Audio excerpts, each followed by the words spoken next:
Okay, I don't know why I'm nervous. Hello everyone. Hi, how are y'all doing? Welcome back to the Global Gyal channel. I have somebody that I'm very excited to introduce y'all to, but I want to intro before we jump into my lovely guest that's here. I actually want to set the tone and tell y'all what this is about. This is the first of hopefully many in this series where I share the stories of Black female solo travelers, and it's something they're a group of people, or let me just say, I started on my travels 5 years ago and I was doing it completely by myself, and I came across other travelers and solo travelers, but they weren't in the Black community really. And then in the years coming, when I was in Ghana, I came across a bit more, and at that time Aleka joined me on my travels. But it's here in Colombia where I found this community of Black women who are just traveling and moving along, and they're digital nomads, and they're doing this and they're doing that, and our stories are very different but still very similar. Yeah. So I wanted to sit down with them to find out, what their story is. I know what my story is, but what is your story? What got you here? What brought you to this wonderful travel life? Yeah. So there's a Black women group here in Colombia, and I put a message out, and Stacey Ann was the first person to volunteer to say, hey, I will share my story. So on that note, we are jumping into the first of hopefully many of this wonderful storytelling opportunity that we have here for Black women in the community. And hopefully it doesn't just have to be Black women, it could be anybody in the Black community. So let's dive in. Hello, Stacey Ann, how are you doing? Hi, Alyssa. Thank you so much for inviting me. Thank you so much for putting out that invitation, because I think these stories are important to capture. And where in life do we get to sit down with another human being and share our stories? Yeah. 100%. So I kind of stole the show or spoiled it by saying, hey, Stacey Ann. But anyways, can you tell us what your name is? And let's just start out with where you're from. Okay. Hi, I'm Stacey Ann Forrester, and I was born in Jamaica, but I grew up on Long Island, New York. So since I was about 4 years old. Okay, so that's also great because Stacey Ann is from the Caribbean too. Hey, you got a Jamaican in the house.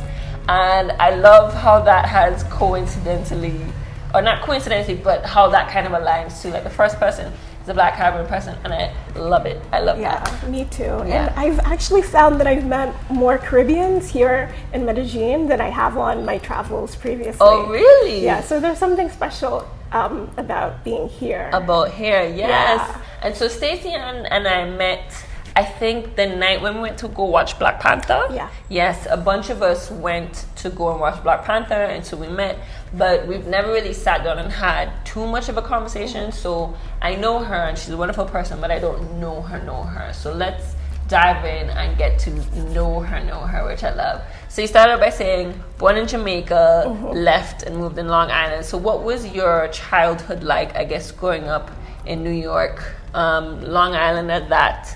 And I guess schooling and Yeah, so I identify mostly as an immigrant. Okay. As, someone who left Jamaica when I was little and grew up in the US, and all that, being in like a immigrant family and all the struggles that you have being new to a country and navigating the culture that you've come from and your family, your home life, and then going out in the world where it's not at all, and your family, they can't really help you because their growing up happened back home, back in Jamaica. Yeah. And so I think I would say my childhood growing up was a lot of independence, a lot of having to figure things out on my own, because there really wasn't anyone who kind of knew how to move through or navigate that American or the US system life, being a young person,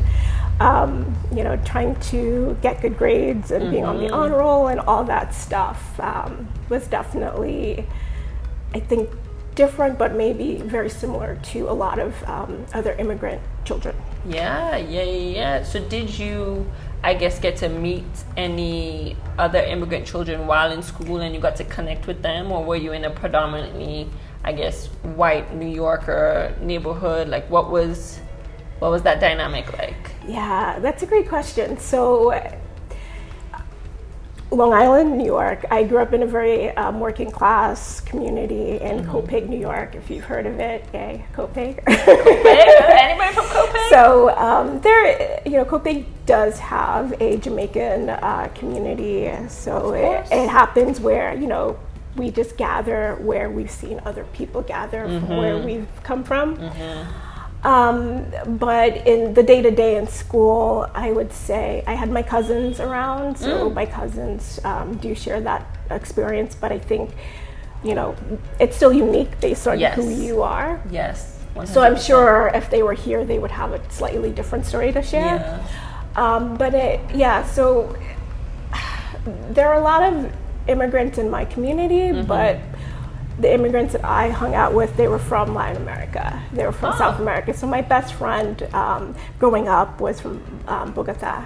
Oh, Colombia. really? Yeah. Okay. Yeah. And so people from El Salvador, Dominican Republic. And so I think those are the typical immigrants that you see in New York City too as well. Latin American.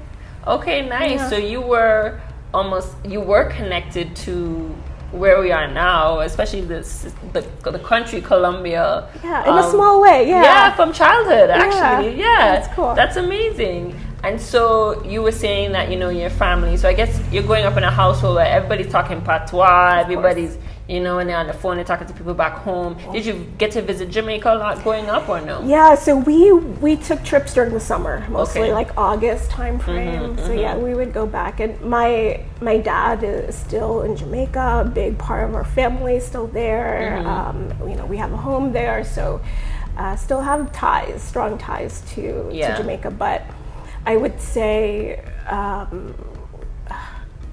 I feel more American. Yeah. So when I do go back to Jamaica, I don't feel Jamaican. Yeah. And it makes me sad sometimes to say that, but it's true. Like I feel more Jamaican when I'm in the U.S. and with my family, but when I visit Jamaica, I'm not. Yeah.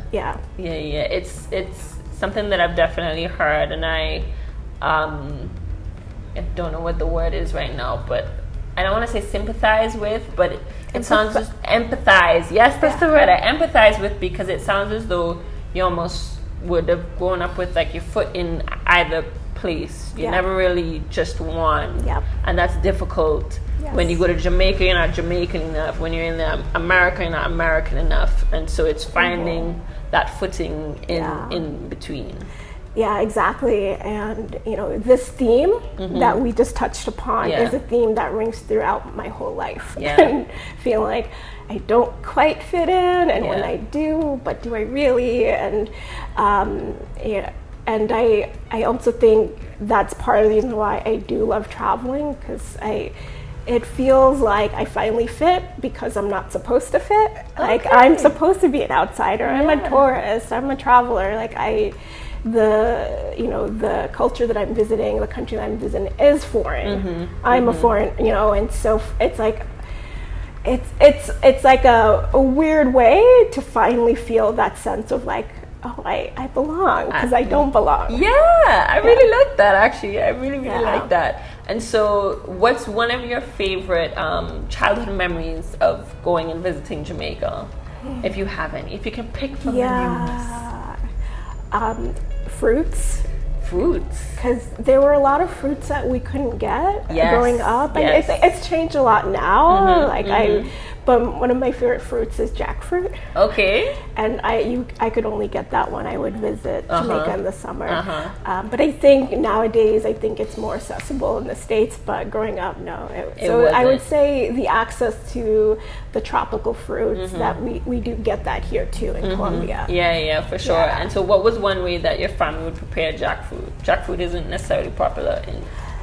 We didn't. I don't ever remember. We just ate it. Like, they cut it, slice it, and there's a little seed inside, and you kind of peel it. And but I don't think we've ever like prepared it and like cooked it. Yeah, I think that's in Asian cuisines, I think they use it as like a meat substitute. Like okay. in Indonesia, I think they're more advanced. Like it's like a curry dish, but I don't remember. I don't think so. I'm not a big food eater, so that's why I'm like, maybe it was something that was prepared, but maybe it's something that I should know. I don't even think I've ever even had like a juice of it. It's just simple, the fruit. Peel it.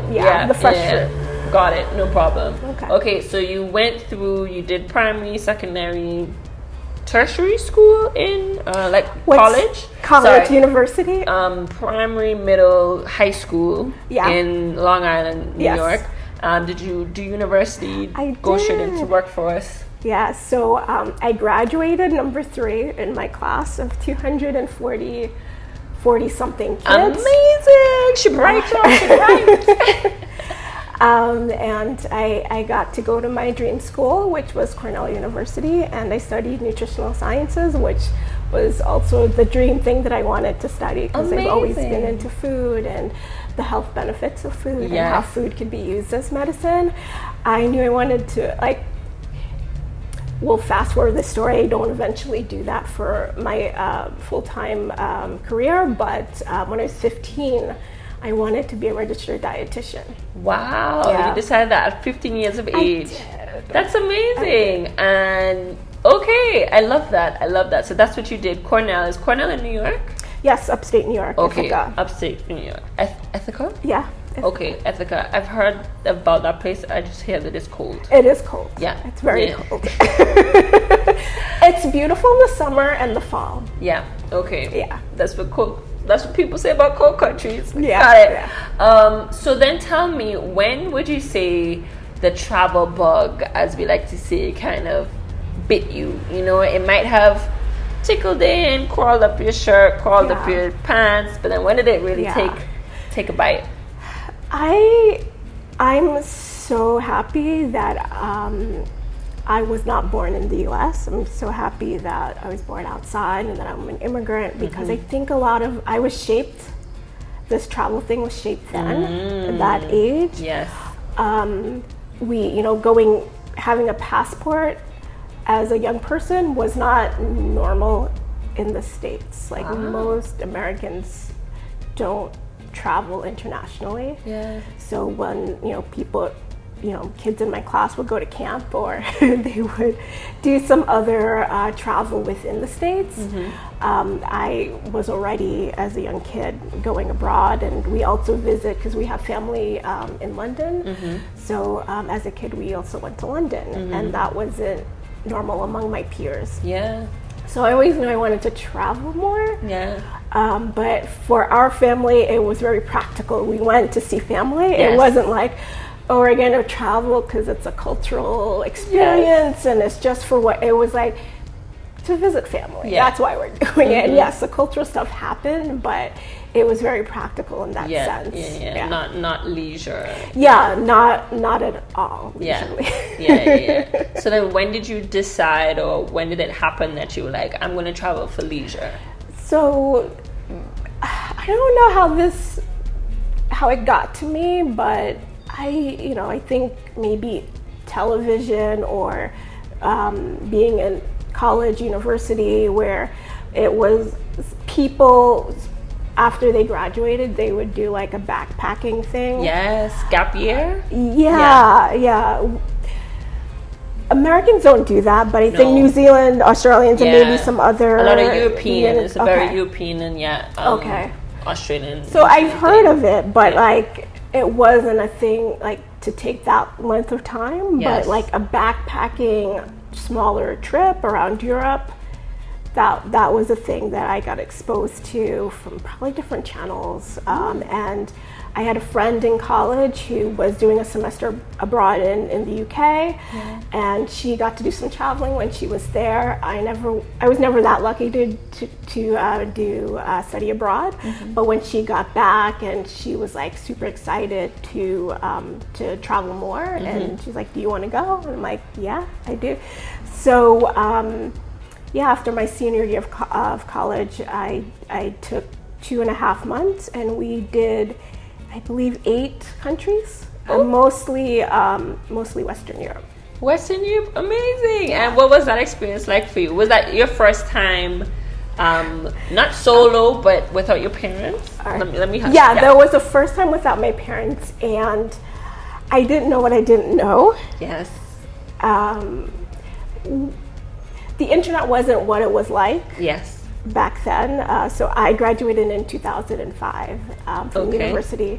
So that's when I did my backpacking trip. We were still using like those farmers or those Lonely Planet books, those guides. Yeah, the guidebooks. Like there's no Airbnb, so it's all hostels. Like we booked things on like hostel.com, and we knew about like Ryanair, like EasyJet, Ryanair, like they were like budget friendly European. So my trip did not start off so well, because at this time, like, well, was I 20-something, 21, 22 years old, and I was still traveling with a Jamaican passport. Yes. So at the time, everyone in my family had become naturalized citizen, but because I was over 18, I had to like take time to do it myself, and it was just, I don't know, I was studying, I was focused on school, so I didn't have the time, and so I still had my Jamaican passport. And I didn't know back then that when you have a Jamaican passport, you couldn't travel just anywhere like you do with, because I grew up in the US, I just thought I had the same privileges, travel privileges. Yes. And I didn't learn until getting up to the counter of like my plane was about to take off and I had my backpack on. There were tears. There were definitely tears, because I'm a smart person. I could, I just didn't know, and I didn't know enough to like, I need to check to make sure that I'm permitted to enter a country, because I'm traveling with a non-American passport, because when you're American, you could go anywhere pretty much, pretty easily. And there are time limits, but just to have a visa upon entry, that was something that I didn't know. So the woman at I can't remember what airline it was, but the woman at the airline counter was really kind to me, and she's like, we'll book you tomorrow. You just have to like make sure you get all, like, I had to get like a Schengen zone visa. I think I had to get a visa for Portugal, because I don't think Portugal is part of the Schengen zone, and then I get to get one for the UK, Ireland, and Scotland, and England. So I think I had to get like 3 of them. And I was leaving from New York City, so all the consulates were in New York City. So I was traveling in New York City on the subway, getting my visas so that I could leave the next day. Yeah. Wow. So you didn't even get to leave New York to go to your first country? Yeah, because, and it's so interesting because my first country, we're flying into Heathrow, London, and I've been to London before, but I was a kid, so I don't know if my family took care of all the visa stuff, and I just didn't hear about it. So I just had no clue that. And if this is 2005, so it was after 9/11, so I think things even got stricter. So I don't know if things did change a lot too after that, in terms of entries and which countries had what privileges. Wow. So that was my welcome beginning to it all. I'm so sorry. That is devastating. Like I couldn't even begin to imagine that. Wow. Yeah, and it was like it never came up when my friend and we were planning, and I was traveling with a friend from El Salvador, and she had an El Salvadorian passport too, so I'm sure she had but I guess she probably thought I already figured it out, but so it just never came up in all the travel planning.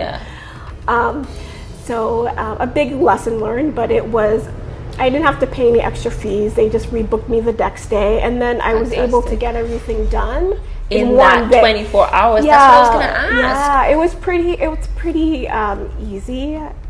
I think it would have been harder if I was doing that in like a foreign country with a foreign language, but I think because I'm good at navigating bureaucratic systems, but just having to do it in one day and being surprised about it, I think that was a hard part. Definitely. That was before cell phones, where you could have your passport picture on and everything like that, where email wasn't as accessible and stuff like that. Girl, high five to you. High five to you. And that is a real thing, especially being from the Caribbean or being from the developing world, where you don't have access to the developed world. I want to say takes for granted in terms of access to the world. The world is your oyster, or and you growing up in that society, it that's how you felt as well, and then you realize this piece of paper says otherwise, and you're restricted in that way, and so that's difficult, and that's something that I think also did.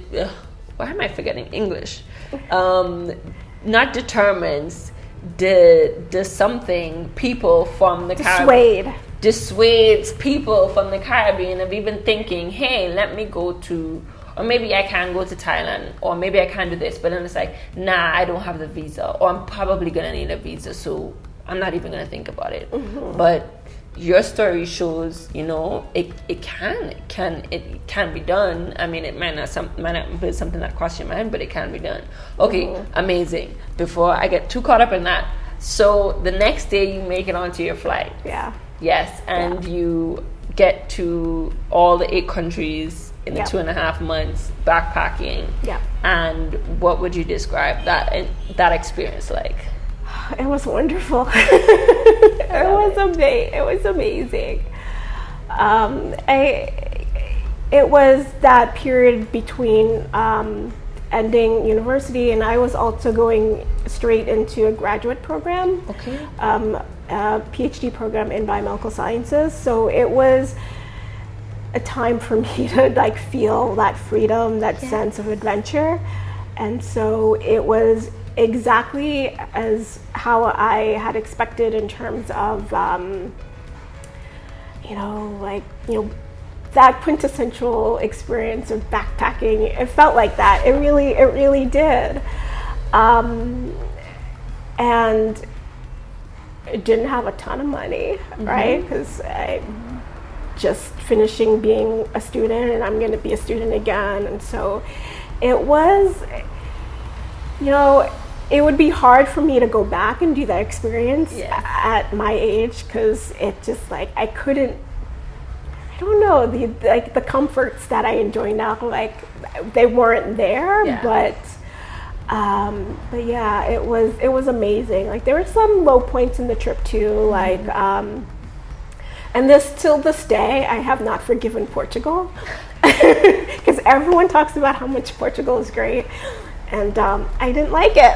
No, because they scammed us at a restaurant, and restaurant? Yeah, a restaurant in Lisbon, and very tourist trap kind of a place. And I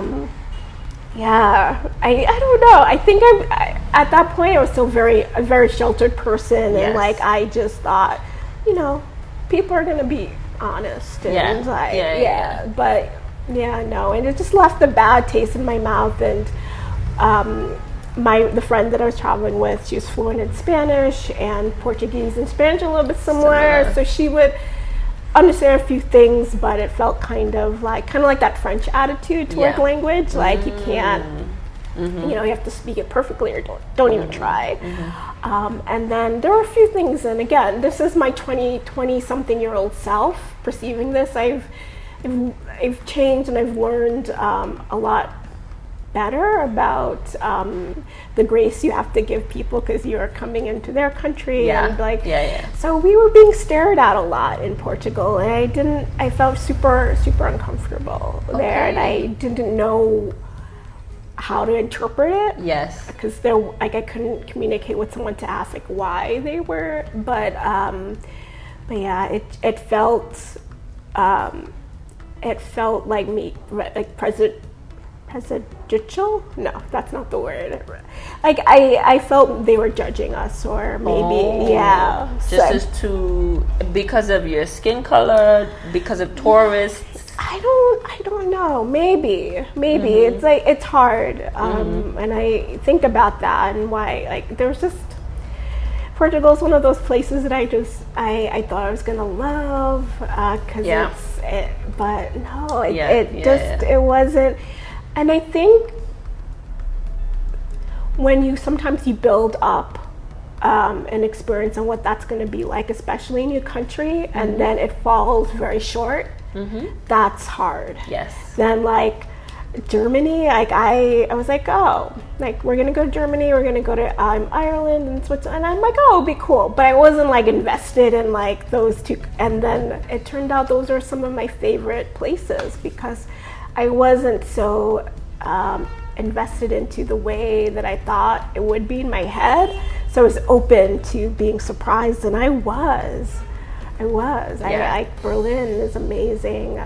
All of Ireland, the people, they remind me of Jamaicans, Irish people. I've heard that before. Yeah, it's a humor. There's something in that. Yes. And I think there is a history there. Yes, that's what I was going to say too. So they were very, people say, oh, these people no, they're really friendly. Yeah. That's amazing. And I love that lesson almost of expectations and what that can play out with in your life, and change your experiences, whether for the better or for the not as better or for the worse, Okay, so you absolutely loved that experience, even though you started out with like a mountain of a challenge, but you overcame it. Yeah. So, and then you went into your PhD. Yeah. I had no idea you had a PhD in biomedical sciences. Biomedical sciences. Yes, and I did not complete my PhD program, so I have a master's in biomedical sciences.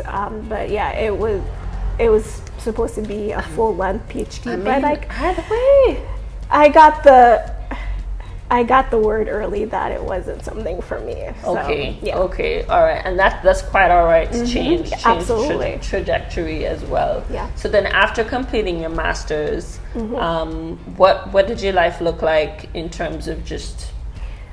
Yeah, so it was my first time living in California. So I moved for my program to San Francisco because I went to University of California, San Francisco. Okay. And so first time living on the West Coast. And so my program was like for about 2 years. And then I remained in the Bay Area for another like 4 years or so. Okay. And I started to do more local travel. So travel of, I went to Washington, Oregon. I was working too. Yeah. So I take advantage of all like the long weekends and do a short trip to Seattle, Portland, San Diego, Las Vegas. So pretty much all those Western states I've been to. Yeah. And so by yourself? Yeah, the majority by myself, and also I had a friend who also, she's a big traveler. Yeah. She's an immigrant too. Yeah. So we bond on that, and so we would take trips together too. Yeah, nice. Yeah. I was gonna say, when did you feel comfortable enough traveling on your own?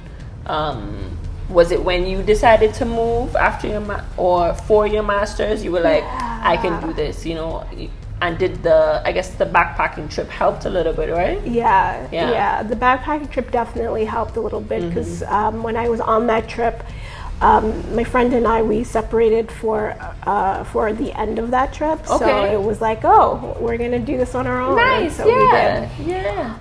But a lot of those smaller trips when I was traveling throughout the Pacific Northwest. Were by myself. Yeah. So. Did you ever make it up to BC, Canada? No. I've never been to Canada. I've heard BC's beautiful. Yeah. But okay, nice. So you did a little travel, and so when did you? Well, I guess I'm not exactly sure of the timeline, but when did you decide to become a digital nomad, as what it's called nowadays, where you pack everything up, work remote, and live from different countries? Tell us about how that started for you. What was the moment where you decided, I'm going to do this? What was that all like? Yeah, I think I've always felt so connected to things that are happening outside of the U.S. Yeah. Because of that sense of like, oh, I'm an immigrant, I don't really fit in, and Yes. like there's a lot of people from the States, they feel like that's the whole world. Yes. And it's even hard to get like international news, and like it's, again, that's changed because of the internet. Yeah. And social media, but you know, I don't want to include myself, but they tend to be reclusive in terms of like The U.S. is outside. the center of everything. Yes. And I knew better. Yeah. And so I went into global health and international development after I finished my master's, because I've always wanted to work in a field where I could give back. Yes. To doing work that was meaningful and helping different parts of the world. So I thought that was going to be my way into travel, because a lot of people who do work in that field do get to travel a lot. Yes. And never quite happened for me, so I would make my own like trips. So I've been to Costa Rica, I've been to Belize for my friend's wedding, I went to solo traveling to Guatemala, and then I've dated a few people who didn't live in the U.S. and they lived abroad, mostly in Europe. So I've been to the Netherlands. I went back to Switzerland because I had a boyfriend who was Swiss German, and so I didn't stop traveling. Yeah. I also lived in Ecuador, Quito, Ecuador, for like 4 months, learning Spanish to better my career in global health. So yeah, and then I moved to DC, Washington DC. Yeah. After California, Ecuador, then Washington DC. Okay, and Ecuador for 4 months, but you were still working, but it was to practice Spanish. Okay, so then after DC, was it in DC where you decided I'm leaving the US? Not quite there yet. No problem. But DC was when I decided that I was going to leave my career. I was in a career for about 7 years in global health, international development, and building a company. And I decided, I was done. Was done? Yeah, and I didn't know what career I was going to change into. And I just remember the last time in my life that I felt the best was when I lived in California. So I moved back to California in 2014. Yes. And I started to do some project management work for a university, and I did that for about 3.5 years. And in 2021 was when I decided to become a digital nomad, and I set my date for March 2022. Really? So I planned for about a year. Okay, and so was it that you were still going to be working for a university, or you were quitting? I was quitting. Quitting, leaving the country, Yes. working online. Yes, because what we missed in my journey, when I moved back to California, I got reacquainted with astrology. Okay. And astrology has played a big role in my life since I was about 15 years old. But like, behind the scenes,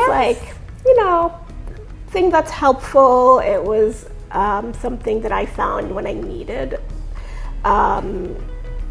help understanding why I felt the way that I did, and it did its job. And then I kind of was like, okay, that's cool, it worked, and I moved on, and would just check my horoscopes, that kind of thing, but never thought it would be a major piece in my life until I moved back to California, and I was going through, it's a major deal in the astrology world, Saturn return. Saturn return? Yeah. Okay, anybody who's into astrology, let us know. Y'all can relate? Yeah, so that was like between the ages of 28 to 29, where we all go through that. Saturn moves through your chart, and it returns to the same place where it was when you were born. And it's a time for most people of crisis. Not all of them, but for the most part it is. It's when you're becoming an adult officially. Okay. And, so it was a time of massive change for me. Like, I just left a career behind, and I don't know where things are gonna go, but something is shifting. And so it was very useful for that period. And then I started to take classes and in astrology and get deeper into it. And now I'm a practitioner, professional astrologer. So I've been through a lot of training, and I still train, because you're never done with astrology. It's such a deep and wide breadth of as a tool. Yeah. So I started my business in 2008. So I've had an astrology practice for about 5 years now.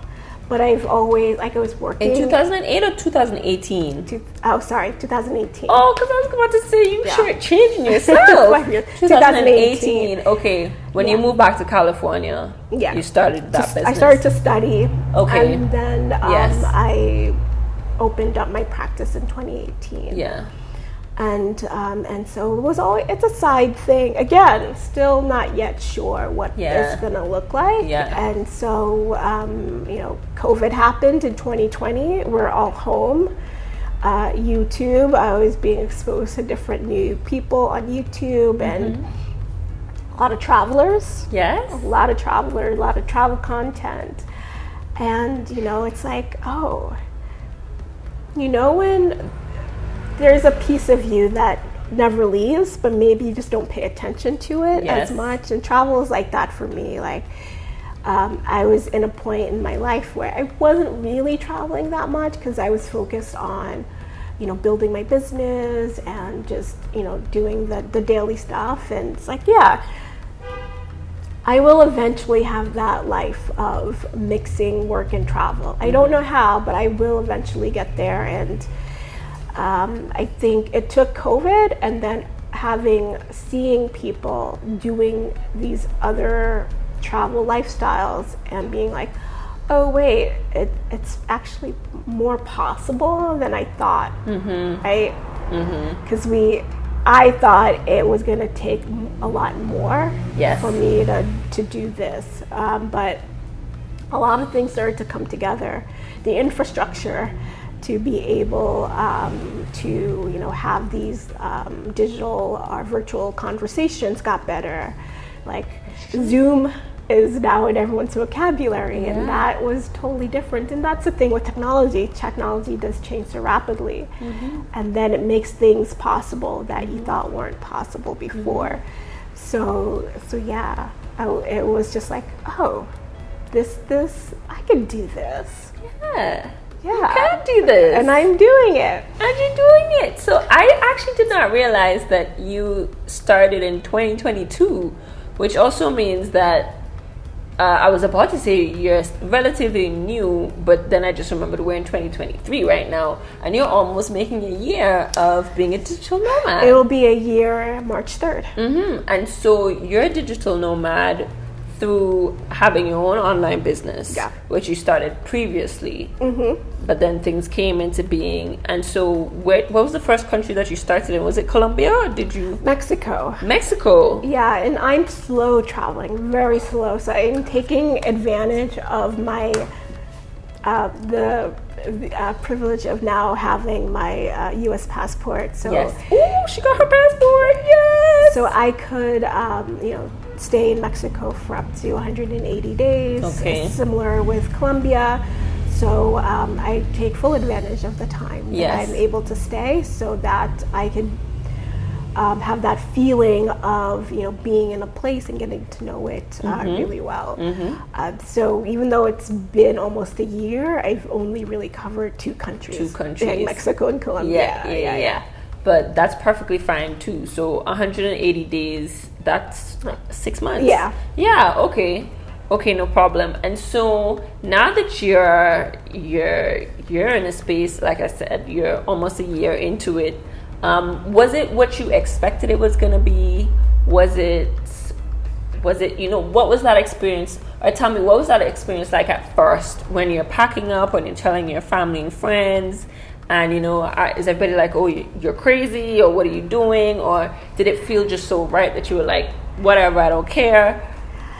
Yeah, here's the thing. I waited to tell people until it was coming closer to that time of departure.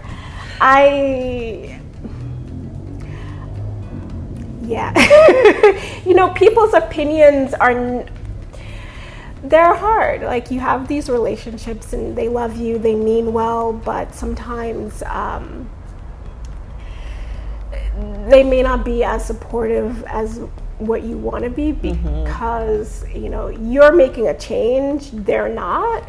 And so they have fears that they might project onto you about why you're doing what you're doing. And it's just I wanted to minimize that, and because I did do my research, and was listening to podcasts as I was planning. I was watching YouTube channels, and this is something that does come up. Like, you know, sometimes family members aren't very supportive, or they don't really get it. Like, why would you want to leave? Like, things are great. And it's like, you just don't get me. Yeah. But that's okay. It's okay. So yeah, I think that was a strategic decision. Yes. To like wait until, and also I think when you feel confident about the decisions that you make, and then when someone comes up with something to kind of poke at your confidence, yes. you're prepared for it, you're yes. ready for it. And so you're like, you know, I hear your concern, but here's how I'm going to handle that if that comes up. Because, you know, I think sometimes people just want to know that you're sure, yes. for them to feel better. And it's like, sometimes they're like, they poke at you just to make sure, are you really yeah. sure? And yeah, it's yeah. just like, but I think they weren't as surprised, because they're like, oh yeah, you're always the one traveling anyway. Yeah. And so yeah, they weren't surprised, but at the same time they're like, you know, are you sure? Yeah. Because you're also quitting your job. Yeah. Yeah, and like safety and security is it's a very deep value, especially my family and a lot of my friends tend to be a little bit risk adverse. So yeah. Meanwhile, you're like, I'm going. I really like that as well. I think that is definitely a major tip for anybody who's thinking about it, that I would advise. Do what you need to do in the background, and when you're 98% sure, yeah. In your mind especially, that's when you start to share, because find support in other ways. Yes. Find support from the people who are actually doing the thing that you want to do. Yes. And you know, and that's what I've done, and I'm still doing. I'm still connected to communities because it's so important. Yes. Because finding those like-minded people is so easy on the internet. Like, you can find your people. Yeah. They're there. Whatever, you know, niche thing you're into, there's someone else who's into that. I swear. Definitely. So, you know, find the support in those other ways, because those other people have done it, and you could, you know, help grow your confidence until you're ready to tell your close relationships. And then after you've done the thing, like, now, for the most part, everyone's super supportive. They're more curious of like, oh, where are you now? I love that question. You know, like, it's like, they're just very curious. I still don't think it's for a lot of people. Like, this lifestyle is never going to be for a lot of people. And I don't know how you feel, but traveling is definitely going to be a part of my life, but I don't know how long I'm going to be moving around. Yes. I planned for about 2 to 3 years, but who knows? Life happens, other things, and so I'm being flexible about it. But I think there will become a point where I want to settle down and maybe become an expat. Yes. which is a different experience than being a digital nomad, Yeah. which is one of the surprising things from what I've, in my early experiences first in Mexico, I met more expats than I did digital nomads. I've heard that about Mexico, yeah. Yeah, and so a lot of people who decide to move and live there, and it's Yes. a different, they have a little bit more infrastructure. It could be because they are there longer. So I think that's been like the most surprising thing. Like, it's been, digital nomads are out there. I meet them here in Colombia, but it feels like, and maybe that's just how the people that I'm meeting, it feels like more people are like, okay, I'm ready to like settle down in a different country. Like, they wanna, and move. I think that it's a human desire to feel settled, to feel this. What we're doing is it's uncomfortable. Yeah, it's very uncomfortable for people, but human beings are nomadic. I think we've lost a bit of that, but that's a great point. But we are like we've always been on the move until like civilization came along and changed that, and like we learned how to cultivate crops and animals, but you know, in our DNA, we move. And that's coming out. So I love that. You're very right. And you were asking like how I feel. I've been doing it for like 5 years now. So I'm kind of 1 foot in, 1 foot now, 1 foot out now. I do kind of want to just stay in one place, call it home, but still continue to travel versus just moving around. But I'm still, anytime I hear somebody else talking about this big trip that they're going to take, I'm like, I want to do that too.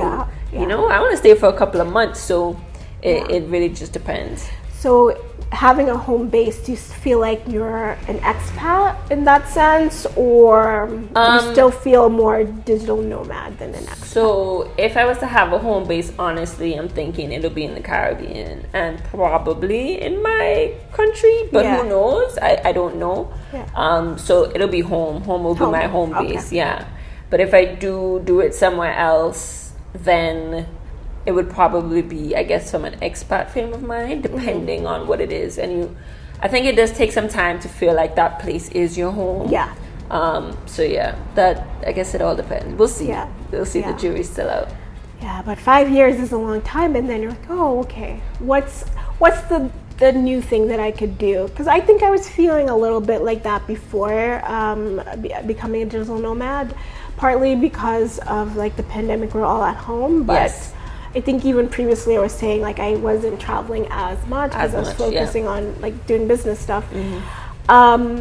So I did that lifestyle where I had a home, I had an apartment, I had a regular job, I did the thing. Routine. I did the routine. The life routine. It's not like I've never done it, like I've done it, and I did it for a good decade or plus, you know.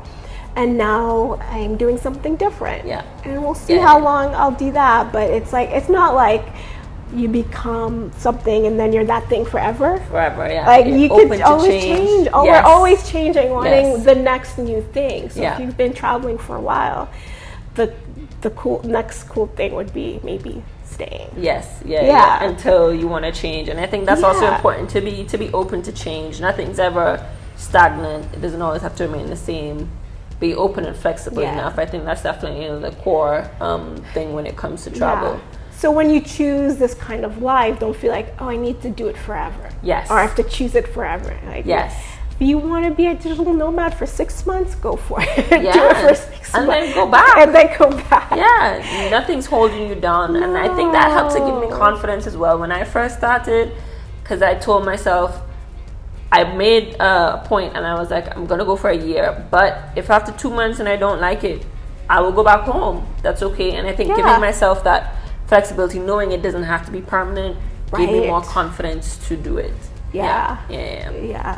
So I wanted to ask you, tell us about your astrology business. And you also mentioned you have a YouTube channel. I do. So definitely use this platform. I did not know, honestly, maybe I'm naive, that you could become a certified astrologist, and like what is a certified astrologist business look like? What do you do? And and feel free to promote, if anybody else is interested. Absolutely. So absolutely, you can train to become an astrologer, and there are a lot of great reputable training programs. Like my program was the Mayo School of Astrology. A lot of teachers also have their own programs, so you could study with a specific teacher that you resonate with. So it's definitely something I recommend doing.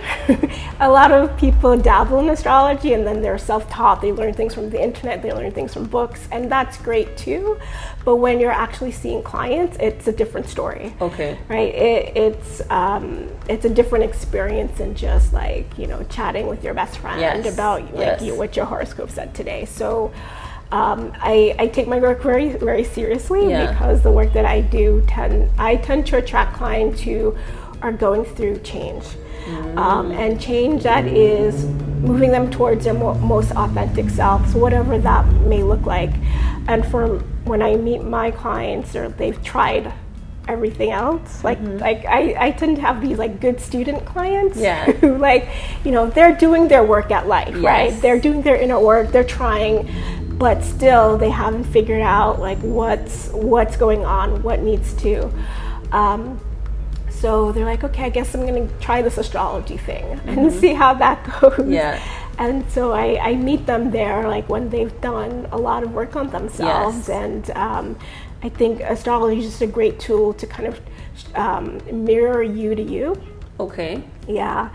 And so my practice of using astrology is I'm telling you about things about yourself that I shouldn't be in that client astrologer client relationship.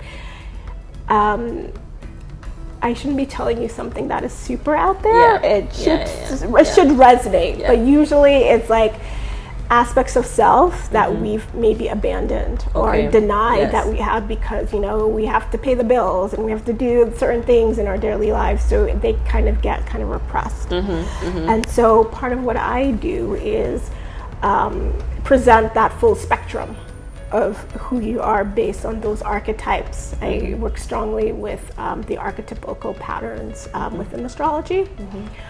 And also, a great thing about astrology is about the timing techniques that we utilize. So it's if you're going through a difficult situation, astrology has a good way of helping us navigate, okay, it's hard right now, but there's an end in sight, and we could show you when that end is happening.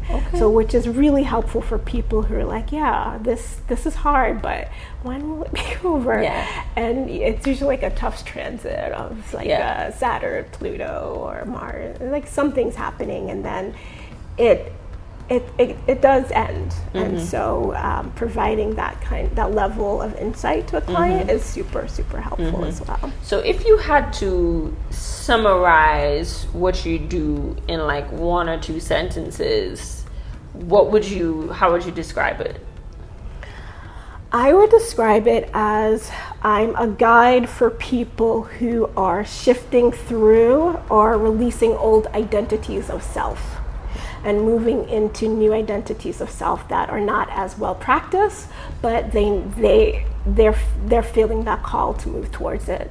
So sometimes how that plays out for my clients, it's usually a career thing for my clients. It's I've been an accountant for a decade, but my heart is calling me towards yoga, or my heart is calling me towards more healing modalities, or something that goes against what I'm used to as someone who went to school and college and got the degrees and did all the right things, and this creative part of me, or this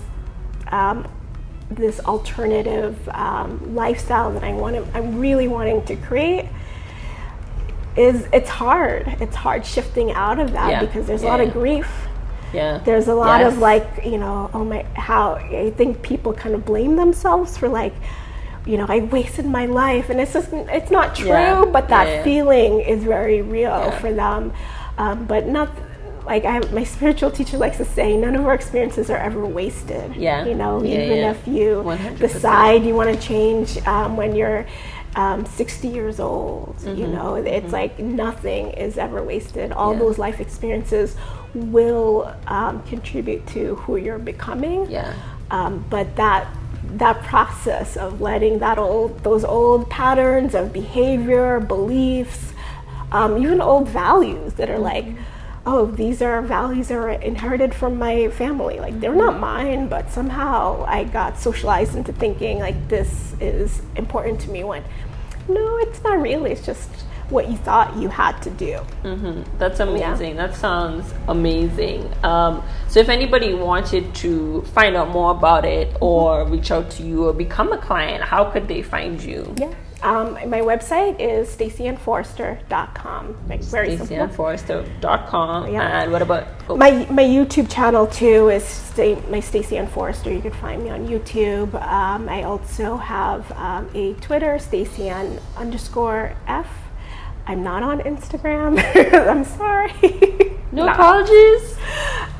One day I will make it there one day. But so YouTube, Twitter, and your website. And my website. Okay, beautiful. And I guess last but not least, is there any advice that you have? We did touch on a little bit, but that you have for anyone who is interested in this digital nomad life, or moving or trying something new in their space? Maybe they can't afford to, but they want to switch something up. So just any piece of advice to share?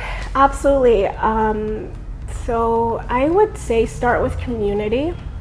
If there's a new way of being that you have, a new lifestyle that you want to pursue, or even if you're not really sure if you want to pursue it, putting yourself in proximity with the people who are actually doing the thing is super important, because then you'll realize, okay, do I connect with those people? Like, are they, is this thing what I think it's like, or is it not? So community is super important, especially when you don't have those, models in your life. Like, if you don't have parents or siblings or other friendships or people that are doing those things, it's important to get those.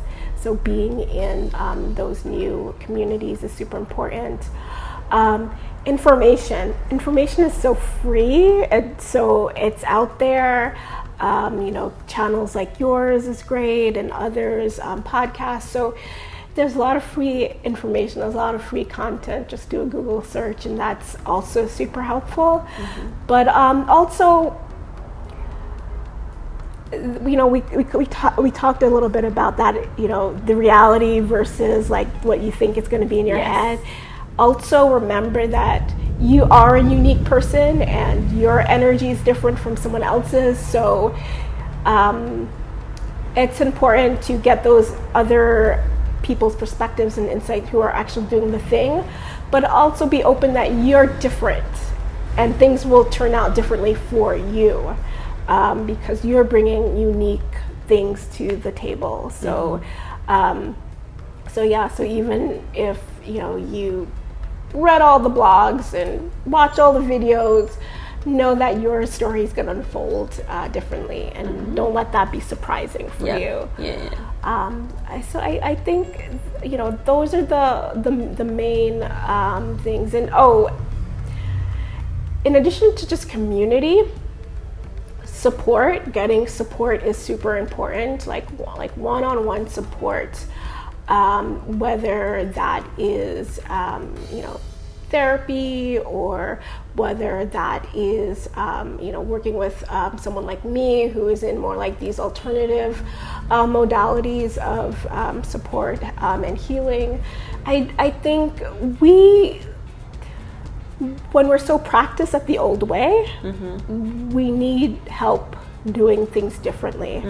And when someone is trained to help you with that, I think it's so important. So therapy, coaches, astrologer, like however that looks like for you, getting support, like with someone who's like, my goal is, even if you don't have your goal, but I want to explore, I need someone to help me stay accountable to that. Because there's going to be people, things that will talk you out of even exploring.